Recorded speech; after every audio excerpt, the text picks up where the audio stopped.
presiden tidak boleh. Boleh berkampanye itu boleh.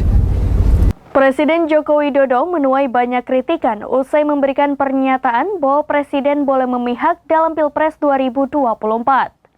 Presiden mengatakan bahwa keberpihakan ini merupakan hak demokrasi. Presiden Joko Widodo menuai banyak kritikan usai memberikan pernyataan bahwa Presiden boleh memihak dalam Pilpres 2024.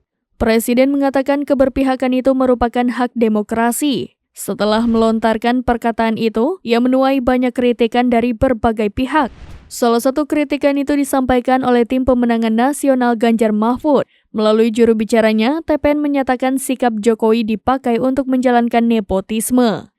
Jokowi ingin melenggangkan jalan Gibran untuk menang. Hal tersebut juga disuarakan oleh Yayasan Lembaga Bantuan Hukum Indonesia. Sikap memihak Jokowi dinilai semakin terbuka dengan adanya konflik kepentingan dalam Pilpres. Kepentingan tersebut tak lain adalah memenangkan Gibran menjadi wakil Prabowo Subianto. LBHI menilai jika sikap itu dibiarkan, maka akan melegitimasi praktik konflik kepentingan pejabat publik, penyalahgunaan wewenang dan fasilitas negara yang selama ini tegas dilarang.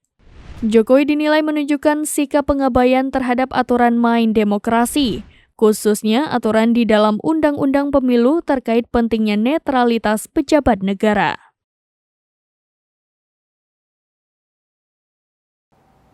Demikian informasi terkini, Syederalun saksikan terus berita lainnya di kanal YouTube Serambi News, website dan Facebook serambinews.com.